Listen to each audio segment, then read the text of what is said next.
Hey everyone, I'm your host Natalie Bodie. On the show today is a jiu-jitsu world champion, a top-ranked strawweight, and a proud mom who's redefining what it means to balance family, fame, and fighting. Please welcome the one and only Mackenzie Dern to the show. So when I was reading about when you got pregnant, which was it planned? It sounds like it wasn't planned at that time. Yeah, I know. The fact that you lost sponsors, reading that to me was crazy. I guess I understand it in the business context, like you can't be fighting during that time, but did it come as a surprise to you? I mean, no, not really. I think a little bit just, I kind of thought that who I was signed with at the time, it was kind of like I was an ambassador for, a couple of these brands. So I was kind of a little bit surprised because I kind of thought, like fighters get injuries, not that being pregnant is an injury, but, when I told them like, hey, I'm going to still fight, I thought that that'd kind of be like, okay, then we'll wait until you get back into it, But at the same time, I mean, I understand from the business aspect, I wouldn't be really promoting as much, I guess, for what they wanted at the time. And then also, too, I think just they didn't 100% believe me that I would come back, So I think they thought, like, okay, well, let's invest our money in other places right now. And then if she does come back, we can come back to that, Did they ever get any backlash for backing out when you got pregnant, those companies and sponsors? I don't know. I never put any of them on blast or anything. Mm-hmm. So I was just kind of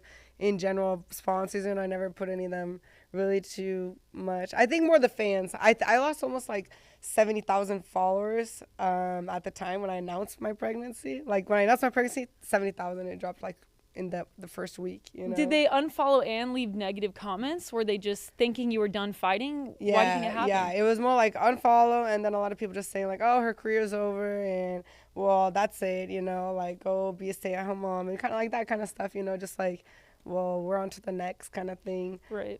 Which was like good because I kind of, it filtered out a lot of my followers, it was a lot of, I got like a lot more like moms and women, and like even the guys that did follow me, you could tell that they like really, I don't know, just like enjoyed me from the jiu-jitsu community, like all my jiu-jitsu career that I had before that. And I think a lot of them came back following me.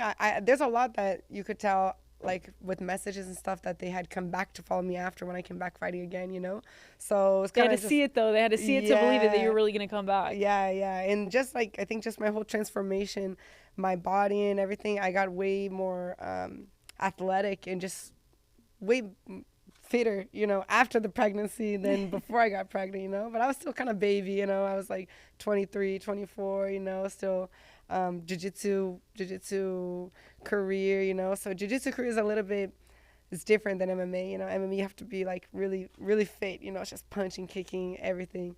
Jiu-jitsu, you don't have all that, so it's more you're on the ground. So just my physique completely changed. Became like a hot mom after, so it's a different vibe, but I think I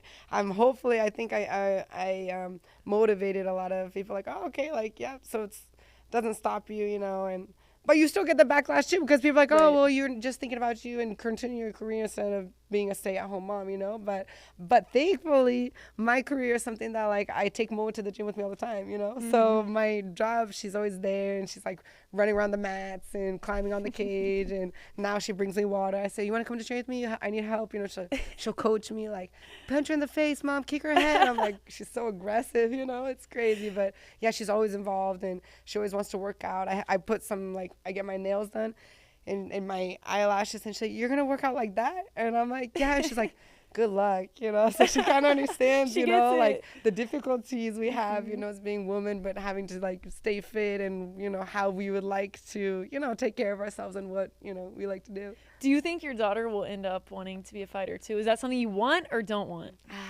Man, that's such a hard one. I think if she, I mean, I understand my dad now. I see my daughter, I think I'll always see her with like a baby face, even when she's like 30 years old. So of course I don't want anyone like to be punching her face or anything like that. But if she would like to be a fighter, I would definitely support her. And I try to say like, oh, try to do something else, but if she likes it, I'll like try to invest in her and give her like the best path I can give her to have the best career possible, and be as good as she can to get the least amount of punches she can in the face, and have a successful career. When you were pregnant with her, it sounds like there wasn't a doubt that you were ever going to come back. But did you have a moment where you're like, I don't know if I'm going to return to the UFC. I see my baby now. Like, maybe I do want to stay at home. No. I mean, I think now in my career, I'm like, man, I don't know how many more years I want to do this, you know. I'm already thinking, like, kind of what else I could do, like, to complement, you know. Obviously, it would still be something, you know, relevant to fighting and stuff like that. But now she's, like, getting older and, like, you know, doing more things. But in the beginning, it was, like, I always knew, even before I was pregnant with her, I always knew I was going to have kids and be active still, you know. I think just because I grew up watching my dad compete, and that's kind of what guided me during my whole life. It's just, he was never like, do this, do that, do this, you know. He just always brought me along, and I just followed along. I was kind of like his best friend, you know, and just watching, he always was an example, seeing like the wins and the losses and cutting weight and all the effort he put into everything day to day, you know, workouts and diet and everything like that. And I felt, and then going to the tournaments and seeing people like take pictures with him. And as a kid, you're like, man, my dad's like a superstar, you know what I mean? And you thought that was like the coolest thing, seeing him doing interviews. And I was like, I want to do that too one day, you know? So I always knew that I thought like the best way would be the way I would want to raise my daughter would be lead by example. And I always wanted to show her, I thought that me fighting and competing after she was born, she'll learn a lot from that, even no matter what she does in life. She wants to be a doctor, you know, I think we learn a lot from sports, you know, you know, the wins and the losses and all the sacrifices. You came back within 4 months. Yes, it was crazy. Which I read that and I could not believe it. Did that even surprise you, or were you thinking like, okay, this is kind of the timetable that I want to get back on? Because I'm sure if you knew you wanted to come back, then you had a time frame in mind. But did the 4 month time frame even surprise you that you could snap back and be ready? I mean, it didn't surprise me then, but now I think I was totally crazy, you know, like now I can't believe what I did, you know. I'm like, I took it as if it was like an injury, you know, and it's like, it's way more intense than injury, you know, because it's like the mental part behind it, you know, breastfeeding and just not sleeping. And, you know what I mean? For me, I was thinking that's just like a physical part of the pregnancy, you know, like, okay, I'll just get back into it and, you know, be fit and I'll like diet and I'll work out. And I didn't realize, like, I mean, I was able to do it and I fought at the highest level there is, you know, the UFC Strawweight division, you know, which is even more crazy. I didn't come back at like an amateur fight, you know, or like a smaller event, you know. I came back at the highest level. But I've had so many injuries. I had ACL surgeries, MCL, dislocation, you know. So I've been out of competitions for like 6 months at a time, 4 months. And I always thought, and they have ring rust, you know. So the more time you're out of the octagon, that when you come back, you get a little bit of like, you know, ring rust. It's like you're a little bit off on time. You need to be in there and practicing. So I was like, I don't want to go through that. I prefer to have a little higher chance of losing, but I'm back in there and getting the butterflies again and feeling it and feeling my opponents than taking longer. But as I lost on that fight, and I did my best, you know. I didn't have the right timing, you know. I was a little bit, I gave my all, but now, like a couple years, 6 years later, you realize like in MMA, your record is such a big difference, you know. So my career made it changed, you know. If you have like an undefeated record in MMA, you know, you pick fights better, you know, and it's just it changed my career, you know. And so that's a decision that, like in jiu-jitsu, we fight like hundreds times in 1 year, you know. So one loss, you know, doesn't change you. So I think that's just kind of experience. Like my mindset back then, you know, was still like jiu-jitsu based. It was my third fight in the UFC, you know. So I didn't really think long. I didn't even think about being a champion back then, you know. I just thought about like, you know, the fame and, you know, I had money at the time. Like, you know, when I was single, you know, in UFC, you're like kind of the next Ronda Rousey, you know, and everyone was like all this attention. And so I was like, yeah, I just want to get back in there. And then I'm like, oh, now I'm more mature. I understand it's a different sport. So you have to think about your record. You think about the career and as long. So now I'm like, yeah, I should have waited longer, because it was definitely way harder than, and I felt good when I fought. I felt like, yeah, I'm 100%. But today I feel how much better I really could get, you know. And I never imagined I could get this much better, you know. So there's no way I could have known that either. You know, you never Right. know how much better you can get in the future. You know, Hindsight's 2020. You can look back now and like every answer is clear. I would have done this. Yes. One thing though that I've seen you say is you want to be a UFC champion mom, Yes. which I think would be so cool. Yeah. Especially because the fact that like seeing your daughter in pictures of you and her, and you said you bring her to training, you're such an inspiration for her. Do you think that that would be like the pinnacle that you would reach and then think like, okay, if I can do this, then maybe I would really hang it up? Yeah, I mean, definitely I would want to like defend it a couple times. Yeah. I would definitely want to get there to the belt, and I want to defend it, and then maybe eventually go up a division too. So I'm a little bit, but for me, just to be a champion, like as a mom champ, you know, that they say, would be just like my meaning, you know, my meaning is why I'm competing, why I'm fighting still, you know, it's like it's for her, you know. So all the time I'm away from her, or that she's like, oh, mom, just stay home with me, you know, she doesn't want me to go to the gym, you know, like she goes with me, but there's times, of course, that she wants me just to be her mom, you know, or like we go to a restaurant or we're on the street and then some fans come and take pictures, you know. Sometimes she wants to get in the picture, and then sometimes she's like, no, come on, you know, she Behind your legs, she's like, let's go. Yeah, she doesn't want, like, she just wants me as her mom, you know. So it's just kind of like, for her to, I want her to feel like, you know, this title, the belt, is ours, you know, like she's part of that, you know, like she's the reason I got that, you know, because if it was just me, man, honestly, I'd probably be partying, you know, and I'd be like, you know, traveling around the world, you know, and to have a different lifestyle, but I don't know how serious I would take it, you know. But when you have someone who depends on you and you want to give them the best life and you want to be like a good role model for them, that changes like how you go at your work, how you live your life, you know. So she's if I get to the belt, which I hope, and I have all the intention to get there, she's the reason of me getting there, you know, like making me live that life that I need to be a champion, you know. So it's all because of her. I love hearing you talk about that because I was mentioning this to you earlier. The prospect of having kids as like a driven, career-oriented woman is something that scares me a lot, and it's something I talk to my friends about. And I have friends on both ends of the spectrum. Want to get married right away, want to have kids right away. Then friends like me where it's all about career. But with you, I really admire the fact that not only did it deepen your career ambitions, but you're the primary breadwinner for your daughter. You involve her. You're full-time her mom as well and her primary caretaker.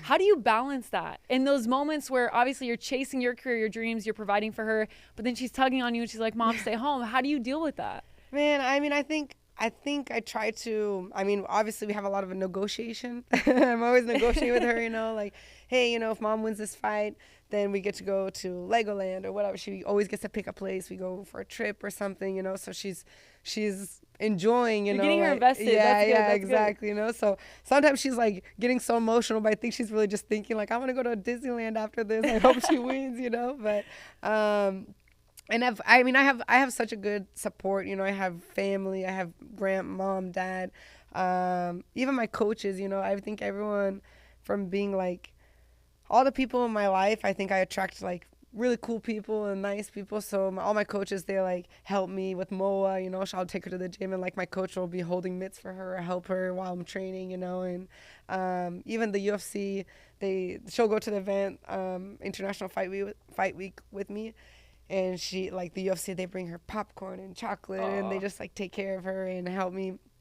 And she's just enjoying it. So I think, it's just a lot of, you know, putting her first and like talking to her and explaining, you know, just kind of like why we're doing this, you know, like what's the goal to this, you know. She asked me like, Mom, why do we need so much money? You know, she asked me, why do we need so much money? And I'm like, you know, like, because we have a horse, you know, some of these things that we tried to have, you know, in our house, to go to Brazil or to have, you know, to have our house, you know, and try to explain to her, you know, like that all these sacrifices so that we can have this life that we're trying to, you know, provide for you and stuff like that, you know. So she's like, okay, yeah.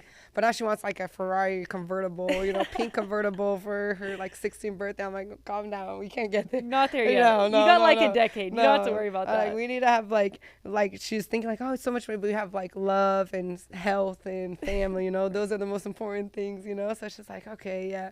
Trying to get her like to be good at school. She's good at school, but like she's she like choking out the kid because she's not playing with her. I'm like, calm down. She's a future UFC fighter. Yeah, it's gonna happen. You gotta mentally prepare now. Yeah. Because like you were saying with your dad, and I want to go back to that too, because your dad is a Brazilian jiu-jitsu legend, which I'm sure paved the way for you. Yeah. How did seeing him when you were a kid really make, like, did you ever think you want to do anything else, or was like, this is my dad, this is my hero, I'm gonna do the same thing? Yeah, exactly. That just for everyone taking pictures with him or going to the tournaments, and then all the uncles, you know, that we say as a kid you call them uncles, you know, but all the other all my dad's like training partners and all the other competitors in the jiu-jitsu community that known me since a little, like running around the tournaments, you know, like, oh, talking about my dad. And as a kid you think like, man, your dad's like a superstar, you know. And I just thought that was just the coolest thing, and I always enjoyed it, you know. I always liked it. My dad never put like pressure on me that I need to do this or I can't do other sports. I always did like lots of sports, but as long as it wasn't in the way of jiu-jitsu, you know, of my training.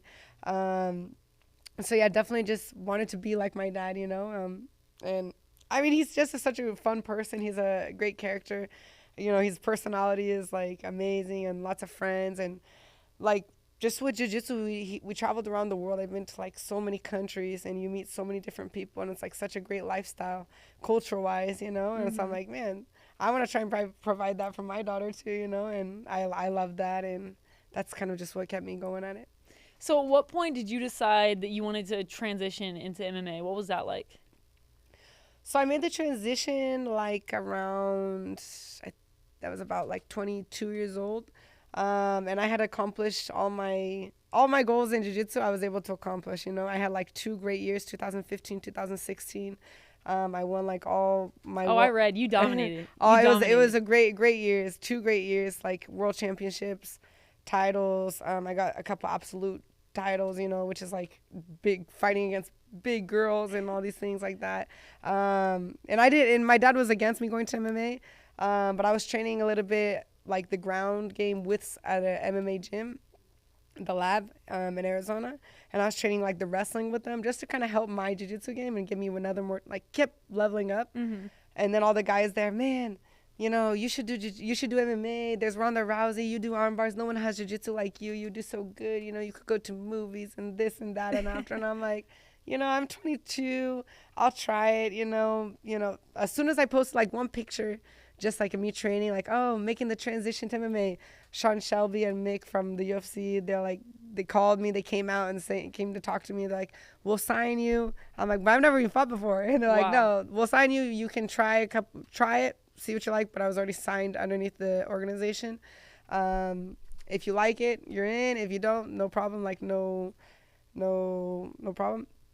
And then I ended up liking it, you know. And it was like my main goal was just like I wanted to get jiu-jitsu and reach people who don't train jiu-jitsu, you know, and try to expand jiu-jitsu. So for me, most of the people in the jiu-jitsu community, they train, or their kids train, or their husbands train, or wives train, or their fathers train, you know. They know someone who trains, you know. MMA, there's like just people who never done martial arts in their life like to watch it, you know. It's like something that just people do with friends. They watch the UFC, you know what I mean? I fall in that. I don't know anything about it, but I like to bet on it. I like to watch it. Exactly, you know. So it's like you reach so many people who maybe never even tried martial arts, you know. And I was like, man, I want to try and get jiu-jitsu to those people. And then the first UFC was Royce Gracie, you know, jiu-jitsu champion. So I'm like, man, if there's anyone, and there's never really been like a jiu-jitsu representative woman in the UFC. There's been like Damian Maia, Royce Gracie, Jacare. They've had a couple guys, you know, but there's never been like a woman representative who did that transition. You know, Ronda was judo. So I was like, well, if I can reach like more girls and try and get jiu-jitsu more out there, that was my goal, you know, to try and represent jiu-jitsu. I think UFC is like the best platform, you know, for the world. So it was more that my goal, and I think I'm doing good. I get so many messages from guys that are like, man, my girlfriend watches you, you know, she loves it. She started training because of you, and oh, I used to watch the fights, and now my wife watches it because of you, you know. So even just if I can get like couples to like enjoy their time together and, you know, be like, oh, okay, now I don't know, maybe the guys like, man, they want their boy time, you know, the time with their friends, you know. But I see a lot of like couples happy that, you know, now their girls like to watch it too and be involved and think it's fun. So you make your debut in 2018. Mm-hmm. What's going through your mind when you first walk into the octagon? You take everything in. Were you nervous? Did you feel confident? Well, I mean, I had my debut like at a small event like LFA Legacy. So that one I really like didn't know what I was gonna do. Kind of like I don't know what it's gonna feel like, didn't, and it wasn't. I mean, I felt like it was a training, like I was training in the gym. I was like just trying to attack the girl, and she was like rubber. I had her in like maybe 5 different submissions, and she wouldn't tap to anything, and her arm was like bent back, and I ended up not finishing the fight. I won, but I didn't get the submission, and I had her in like so many submissions. And even Dana was like, man, I'm impressed with the girl that she didn't tap, because of how flexible she was. But I think it really hit me when I did my first fight which was still in 2018 in the UFC at T-Mobile Arena. And it was just like, man, I can't believe I'm here, this place that I've never imagined being in MMA, and I'm going and like getting in this fist fight, and I basically stayed all 3 rounds striking. I didn't go to like my game plan at all, it was just like fight or flight kind of thing. You got in there and the nerves set in. Yeah, totally. And like, that's actually something that I've been working on so much is like controlling my emotions. I'm like someone that like, okay, I'm calm, but as soon as you get like one punch, like you get hit once, you like just turn red, and then you give it back, you're like, okay. But nowadays, I got that, I think I'm able to get that maturity and control my emotions. And I feel like that's really what makes the difference between like the champion and like the other one, like all of us that are like building up there, it's like being able to control your emotions and like, okay, you get hit, and know that like it's a fight. I'm gonna hit you, you're gonna hit me, but there's that chess part of it, and to see that chess game, you gotta like be calm, and when you go, crazy, then you get caught with stuff, and you end up making some stupid mistakes, so I had to go through a couple fights where I've lost like very close from like my own mistakes, and just being kind of blind in there, and yeah, I feel like I'm getting better at that. So I mean, it was really like crazy to be in there, but I felt like I needed more and more. And as I started fighting more, then I started to realize, oh, maybe I can be a champion. And then that dream and that idea of being a champion started to come in. But when I first went into the UFC, I wasn't even thinking about being a champion. I was just thinking about like trying to find myself and see how I felt in the organization. How do you deal with the fear aspect of it? Because I know you like this when I see you at CPT, and like it's totally different because I watch videos of you fighting, and I'm like, I would be afraid every day because my life is like legitimately on the line. Do you get a handle on that? Were you used to it because of jiu-jitsu in some ways? How do you deal with that?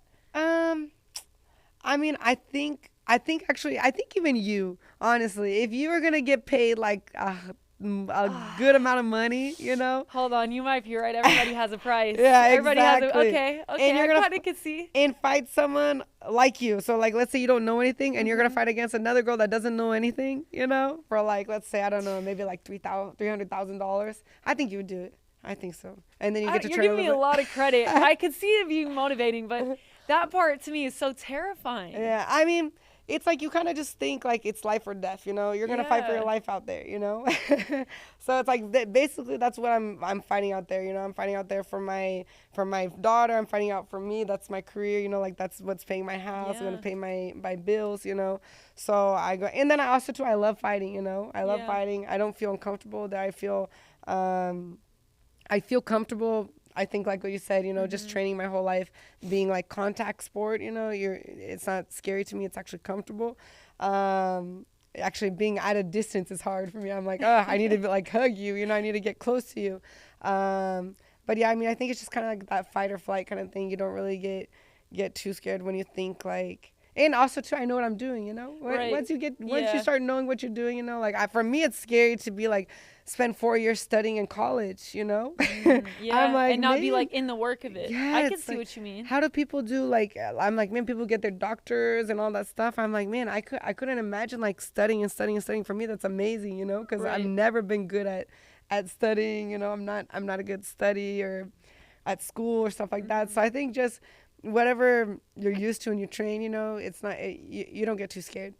I could see that a little bit. I don't think I could actually ever do it, but I appreciate that you told me I could. Thank you for that. But since we're on the topic of motherhood too, and I just need to ask you this, was birth easy because you literally get hit all the time? So you're like, oh, this is nothing? Yeah. Or was birth horrible? Because I just need to know the truth. Actually, so I'm like bad with needles and all that stuff, but How? When you get... yeah, You know what? Okay. No, I'm not needles even for me. I like tattoos. I'm totally good, but that anything that goes through like all the way inside, oh man, Just freaks you out? freaks me out. Okay. Yeah, it gives me like I can't do it. But I got the epidural. I was like, man, I put that in my back right away. And Moa, You feel that though? Don't they put it in your spine? yeah, they put it in your spine, but I didn't see anything. I didn't see Okay, that's anything. good. It's in the back. I didn't feel it. So like as soon as the contractions started to get a little bit, I was like, give me that. And I didn't like. And Moa was like, she was born at 41 weeks. She was super late. She didn't want to come out. So like I thought I was gonna have like the whole like your water broke, that whole experience. Didn't have any of that. It was just Really? like schedule, come in, went in the morning. She was born like had like Bob Marley music, the whole time. I had like 5 different people. My best friend was there. Her godmother, who's my best friend. She was there doing the birth. My dad, my mom, my ex, his mother. So it's like the whole group, And she came out like easy, no Okay, pain, this is nothing. good. I feel better about it. You Yeah. said that. I'm definitely gonna get the epidural one day. Yeah, And then I'll be okay. And make sure you're on top of it, because I know like my mom, she wanted the epidural, but there's like a certain time that it's too late. You know what I mean? Oh. So just make sure you get it like, oh, I want the epidural. I want the epidural. They told me it was too late. I mean, Yeah, at that point, oh, what can no. you do? You have to get the kid out. But Oh I might my just look at them and be like, I'm done. Yeah. I'm gonna lay here and whatever happens, Yeah. happens. That's terrifying. Yeah, no, I couldn't imagine. Yeah, I just had to ask that because I know you've been through both, so I thought maybe birth would be okay. Yeah, but in the fight, you don't feel it. It's so much adrenaline that you don't feel anything. It's like there's very few like hits that I've taken that I was like, that one really hurt, in the middle of the fight. Really? As soon as the bell finishes the fight, then you feel everything. It's like And the next morning, probably? the next morning, a couple hours later, then that's when everything starts. But in the moment that it's happening, you don't feel anything. The adrenaline probably does help. I think Yeah. it would be the after in the morning where I'd be like, did I get hit by a bus? Exactly. I don't remember. Yes. Do you have one fight that is your favorite? Maybe like you have had so many moments where like your submissions have been, people go crazy for them online. Do you have a favorite though? Most memorable moment? I think my that's so hard. I think my armbar, even though it's simple, it's just armbar on my last fight was like one of my favorites, just because it was a rematch of my first loss in my career, so it was one that I was very like, it felt good to be able to submit, and it was kind of like I was on the bottom, and then I was able to like push off of the cage and sweep, and then be able to get the submission. So it was a nice setup, so to be the top 6 high in the ranking and just still be able to have like my jiu-jitsu flowing like that, you feel good. You feel like, okay, you're on point, and you're against that fight. But my favorite submission that I like to do in the fights that I've done a couple of times is like an omoplata. But it's like an omoplata, and then you get the choke too at the same time. So you basically tie them in like a knot. It's like a pretzel. And you can't like tell whose arm is whose, And I've gotten that like a couple of times. I've submitted them, and I've got that like where I've got the submission, but they didn't tap, but they were like in super danger, and it was a good move, even though they didn't tap, like the round finished and we had to start again. But it's something that I attack a lot, and it's really good because especially when I'm on the bottom, it's something that the girls, they give you a lot because they want to hold on to you, and like it's right there, so it's very like unorthodox, You must never be afraid to walk around at night. Like all of the fear that I feel in public as a woman, you probably are just like, I could put you to sleep, you to sleep, you to sleep. Does it give you a sense of power? Definitely for sure. I feel like if a guy is like gonna attack someone, I don't know. I'm Well, first of all, you can look at your Yeah, build. yeah, It could be like, she could put me in a headlock. I feel like Yeah. I feel like a guy or someone, they're gonna try and attack someone who's more like petite and looks like not like weak, but someone that they Right. think More vulnerable. Yeah, vulnerable, exactly. So that's why I think it's so important for like women especially to learn jiu-jitsu and at least how to fight to be able to defend themselves. But definitely I feel like it's that aspect of surprise, you know, that because a guy is still a guy. You know, I'm a woman. I know that a guy has a guy's strength, a man's strength. It's different than a woman's biological strength. difference. Yeah, exactly. You know, otherwise I'd be fighting against, you know, the men's division, you know, which obviously one of their punch is different than a woman's punch, you know.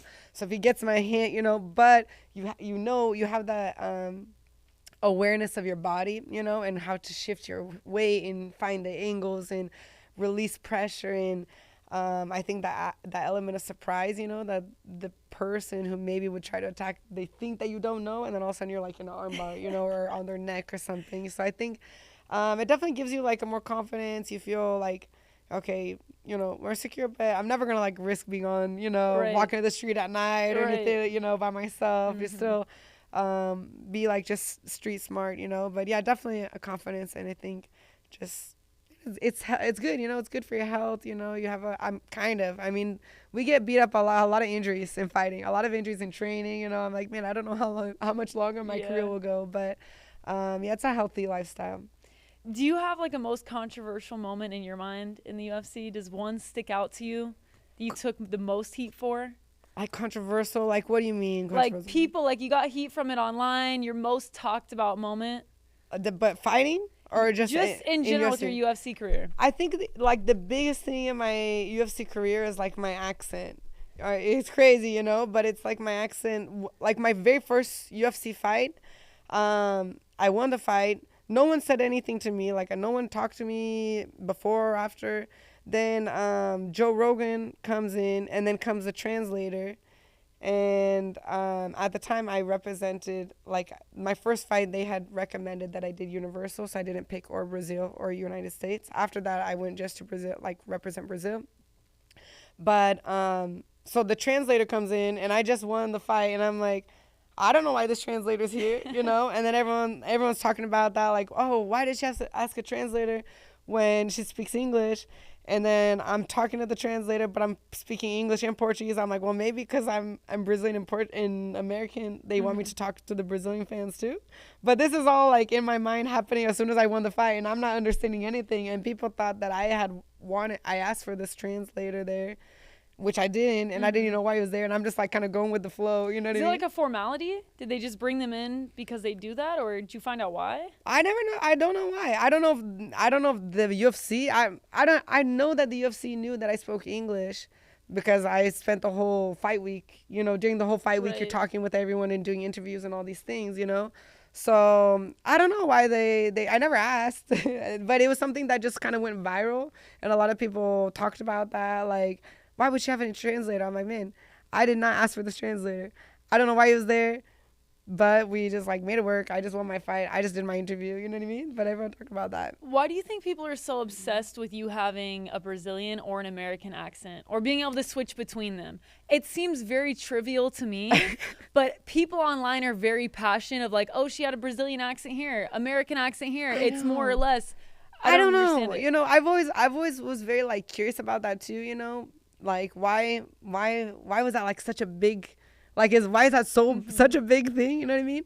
But I mean, I don't know. I think maybe it's some people who like they don't understand how like maybe you can be born in some place, but at your house you speaking constantly a different language, you know, or maybe how you can start, you know, as you're young. For me, what I feel from my life, I feel like my first part of my life I was speaking a lot of English, mostly English. Always had Portuguese in the house, always had my grandparents, always was around Portuguese, understood Portuguese, but I didn't want to speak Portuguese, you know, but not because I didn't like, in the beginning, I'm talking like 5 years old, like beginning years. Because you were born in Brazil and then you moved to the U.S., correct? No, born here. Born Arizona, lived I was going back and forth, Brazil and the United States.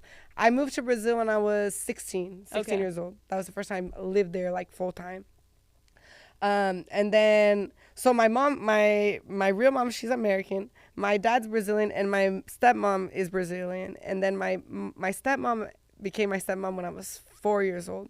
So at a very young age, and then I'm giving my whole life story here. Do it. Go ahead. So then my mom, she was like, you know, single mom, you know, she was working full time. And then my dad, of course, he had a jiu-jitsu gym. So obviously it was easier for, instead of like a babysitter, my dad had my stepmom, and she was staying at home, and she was like the stay-at-home mom, so she was like raising me too, you know. So I stayed a lot of time with my dad and my stepmom, always with that Portuguese all the time, you know. It's like so Portuguese.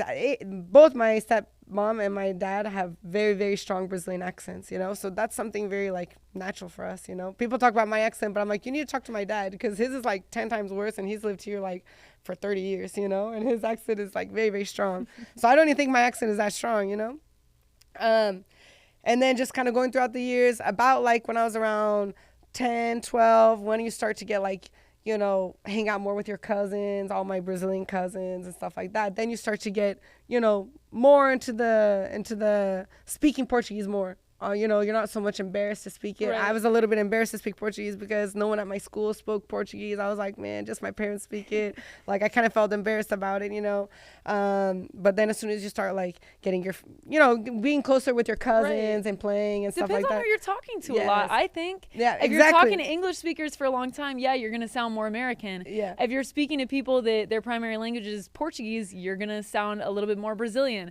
The whole thing to me, I think, is so it's so dumb. I don't know. I mean, there's some people that I think that they can turn it on and off like really easily, you know. But I mean, there's so many like interviews or like when I finish a fight and then the guy is doing an interview with me in Portuguese but asking me to respond in English, you know. But he's Brazilian, and it's just like so like I feel like people like the fact that I speak both languages, you know. And then they use the interviews or they do anything, and then they're like, okay, just, and it's like for me in my mind, I can't just like all of a sudden I'm like have this perfect English accent, and then like he's asking me questions in Portuguese, and in my mind I'm responding Portuguese but I'm speaking English, you know, or vice versa. So even when I speak Portuguese, my Portuguese isn't 100%, you know, like when I speak a lot, it's good. Right. But if I'm mixing here, speaking with you in English, and then I go to talk to my dad in Portuguese, it gets all like, you know, it's whatever. I don't even know why people are caring so much. But people on the internet, they'll find anything, and they know one language, and they're sitting at home on their couch. So they need to stop. Exactly, you know. I mean, I wish I could like be able to turn it like very clearly, both easily, you know,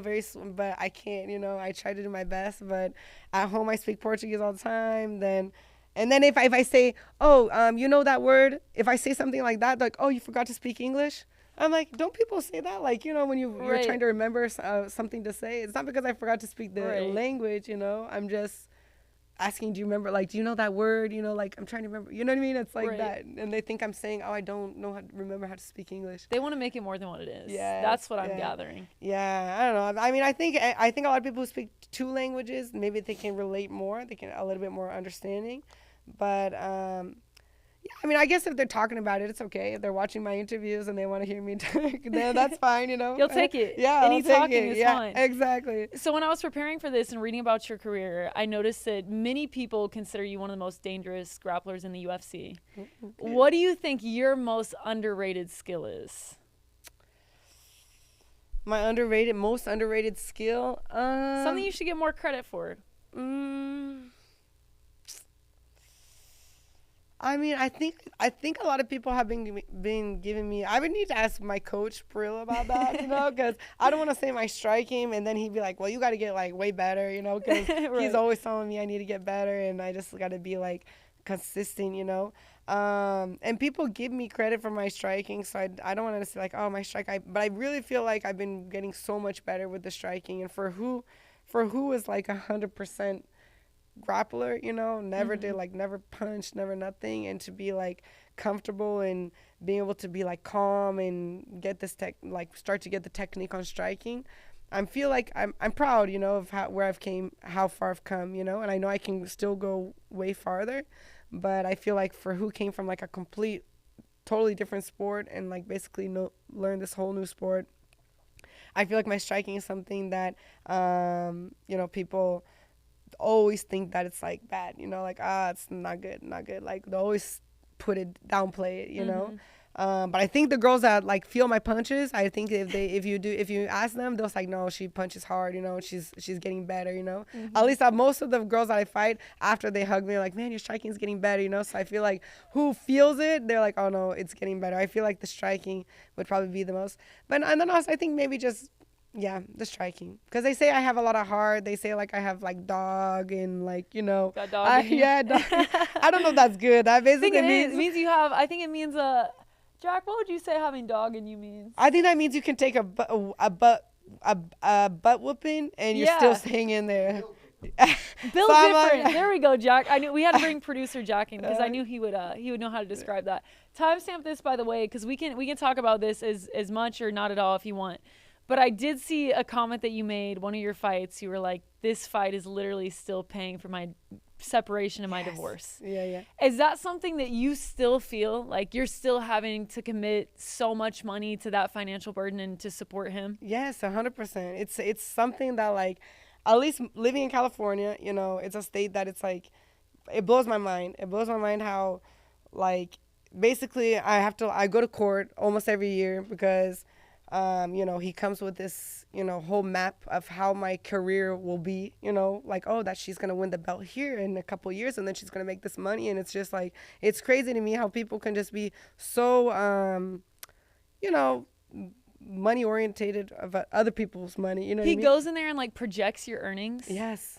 Yeah, well, him and his lawyers, right? Yeah, like, okay, so she'll probably win the belt in 2 years or 1 year, and then people who win the belt, they make about this much money. So, and then I don't have anything to, like, I don't work, and then they say that they don't work, and I don't understand how I'm, like, trying to work and provide this life for my daughter and, like, being a mom and taking care of her and doing all this thing, and then I still have to pay him. And I have to pay his lawyers to fight against me. And so I'm like paying his lawyer's fees to get my money. And then I'm paying my lawyer. And then I'm paying him just to be like a dad. You know what I mean? Just like we have 50-50. So like he has half the time, I have half the time. And I pay for like health insurance and all that extra stuff because I make the most money. But he doesn't work at all. You know, like no work. And doesn't have to work because he says that he wants to spend more time with his daughter, so he doesn't, and so he's not obligated to work, you know, and to provide. So you're funding him not having a job. The state of California is expecting you to fund him not having a job. Yes, because I have to provide the lifestyle. I have to maintain the lifestyle at my house, at his house. That's my obligation, I guess, for what they say. Which is crazy to me, so crazy, you know, because I'm like, well, I want to stay more time with her too, you know. Right. But also too, like, who's like we can. They say technically, if I want to and I don't want to work, I don't have to work.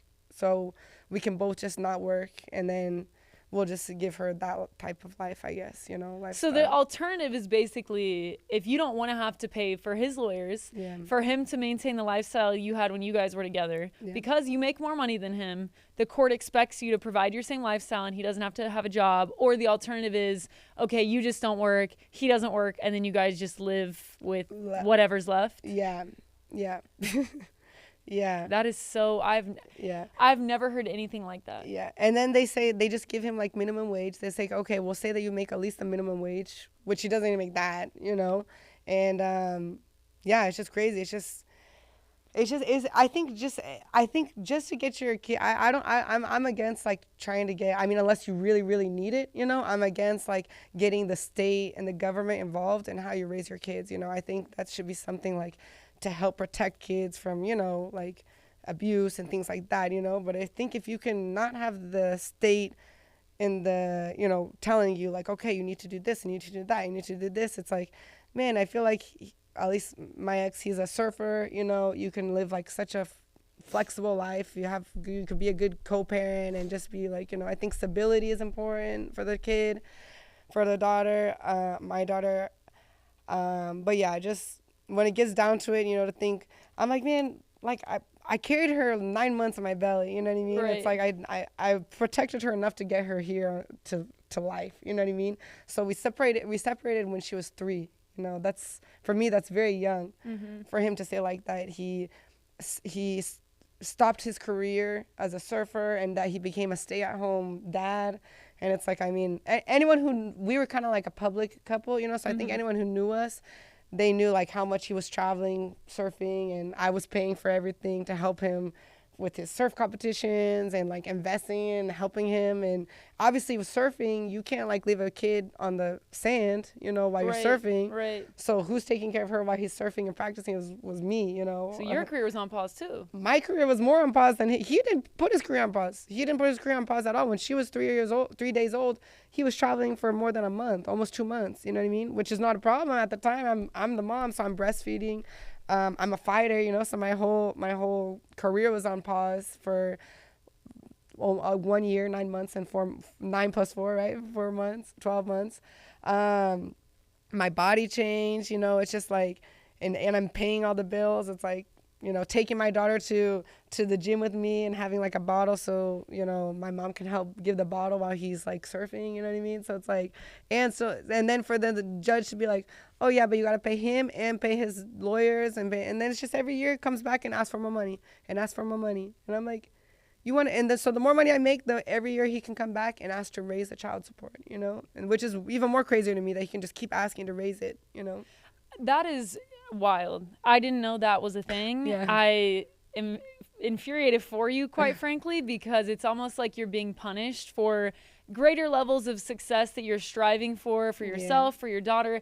And then the other thing that I think about too is, you know, if it starts out as maintain a lifestyle, well, if you're maintaining that lifestyle for him, why can he continue to raise the bar and demand more money? Yeah. Because at that point, it's obviously, it's not for the child. It's to have extra income to use a different way. If the lifestyle is already maintained that you had when you guys were together and you're already fulfilling that, I just don't. Exactly. That's like over my head, beyond me. Exactly. But there's a conversation that happens on TikTok. Have you seen Shara 7, the Sprinkle? Have you seen any of that? So it's this conversation about, it's a woman who essentially believes that there should be absolutely no 50-50. Men should pay 100% of women's bills, and that should be the only circumstance that women are really ever in a relationship for. And to her, it's the most important thing. It sounds like at one point you were fine with supporting his lifestyle, and I guess at some point he was okay with you being the one who had money. But has your opinion on that changed? What did you think then? What do you think now? Well, I mean, we never, there was never like a thing that I'm going to pay for everything, you know? When we met, he had his sponsors, you know, he had his own money in Brazil, but it was something that when we got together, we decided to get together because our daughter was a surprise, you know, we weren't expecting it. It was kind of accident. So when we decided, okay, like we're going to get together and be a family, there was never nothing like, oh, I'm going to take care of anything, but his money and his lifestyle and everything in Brazil was always like kept secret. And then obviously me being like a public figure, you know, he knew everything about how much I make and all this stuff and just kind of what kind of lifestyle I had, you know. So, I mean, for me, a family, you know, like we're a team, you know. Right. So I'm trying to support him, you know, and I wanted him to travel and do his things and be happy too and serve. But I mean, never came from his side. You know what I mean? Right. Like it was just like one way, and that's one, like I was like, man, it's getting heavy for me. Like I need help, you know what I mean? Because I'm taking care of the kid, I'm, you know, paying and everything. This relationship isn't, besides like, you know, cheating and all that other stuff that he did, you know. So it's like, okay, this isn't working. You know, we gotta split. Yeah, you know. And I think the best was like, how Mo was younger, you know, I kind of thought that, you know, at least my parents separated when I was 3. I had a stepfather and stepmother, and all 4 of them would go to birthday parties. They would go to like Christmas. If they had any beef between them, they never showed it to me. So I was kind of just blown away because I had a very like good childhood with separated parents, and they never like went to court. My dad always helped out with the bills, like with braces or anything that I need, you know, like amicable. Yeah, they just worked really well together, all 4 of them, you know. And they were together for lots of years after that, and I kind of thought that that's how it was gonna be.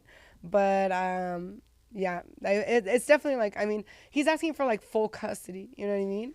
Full custody. So I'm like, man, how do you think that like a kid being away from her mom full time would especially a daughter being raised by a strong mother? I don't understand how, you know, any court, unless there were some outstanding circumstances, could rule against that. No, it's crazy.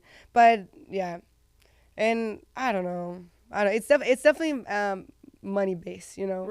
You can tell the intention is the financials. I want to go back to something you said earlier, because you mentioned after fights sometimes, like, your opponent will say, like, oh, your punches have gotten better, like, you've improved in this way. What is the culture amongst women in the UFC? Is it supportive? That sounded supportive to me, but it's fierce competition too. So how would you describe it?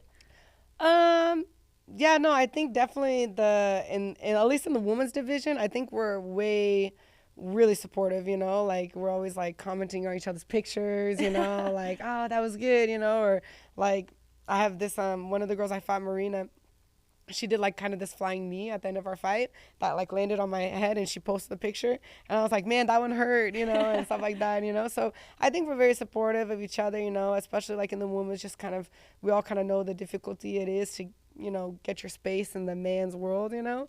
And I think guys are supportive too. I mean, I think nowadays there's a lot more like cross training, like mix the training. People come like, hey, come here, you know, and it's a lot of this, like even marketing, you know, and collabs and stuff like that. People are like really sharing the knowledge, you know, and but I mean, there's always like one or the other that you kind of rub the wrong way, you know, or that you feel like there's a little bit of, you know, tension, you know, because of how you fight, and sometimes the fighters to fight someone, like they need to have some type of like, they need to be a little bit cold, you know, like create some beef there. Yeah, because it's hard. You like, you really want to hurt your friend, you know what I mean? Yeah. But it's like, if I like, I don't want to like break my friend's nose and tear her ligament that she's gonna be out, you know, 1 year from training, you know what I mean, making money and stuff like that. But at the same time, she's gonna try and do it to me, you know, because in the end we want to win, you know what I mean? So it's like, we're trying to like, you know, obviously I don't want to do anything dirty, you know, that you can tell when there's someone's like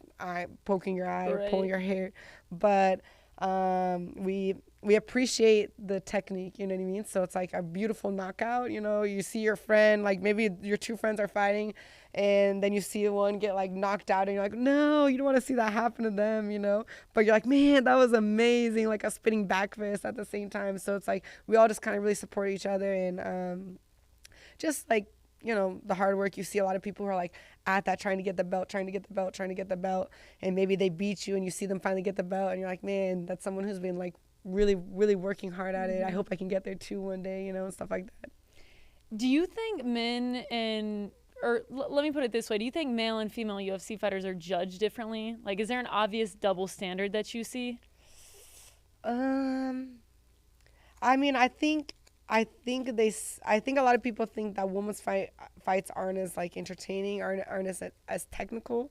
You know, I think still a big part of the fan base like to watch the women's fights just to watch women fight. You know what I mean? Yeah. Like, just to see, because think it's cool to see two girls fighting each other. You know what I mean? It's so true though. It's so true. They're like, I don't see this every day. Yeah, exactly. You know, they're like, oh shoot, you know, then especially when like they start. But I mean, obviously the true like martial art fans, you know, they like seeing the technique behind it, you know, and just because women's, like, it's still a shallow category, women's division in MMA, you know, and there's just so many guys. It's just, they've been doing that since the gladiator times, you know what I mean? So like the level of the guys is a lot higher still than the level of women's. Maybe like top women we have like whatever 10, and top guys they have like 50, you know what I mean? So I think they're like, I guess it's just, I mean, but at the same time they have women who like we can get a higher payday than a lot of the guys just for being, you know, better looking and really, you know, yeah, hey, you know? as you should. I like that. You know, like marketing ability, right. You know, social media and stuff like that. You know, like she fights and then she does like a TikTok dance. You know what I mean? And you know, gets fit, and then you can get a better pay because people want to watch you fight. You know what I mean? So I mean, obviously it's not all the women, but I know for sure there's like a lot of guys that are like, man, I'm like killing out here, and like this girl is getting like way more than me. You know what I mean? But there's just so many guys, so it's like they start at a lesser amount. The payday, you know what I mean? Yeah, that makes sense. Yeah. I was always curious about that. But thank you so much for coming by. Yes, always a pleasure. Cannot wait to get you back on the felt, really, because like I said, eventual winner. Right? Mackenzie, thanks again. Thank you.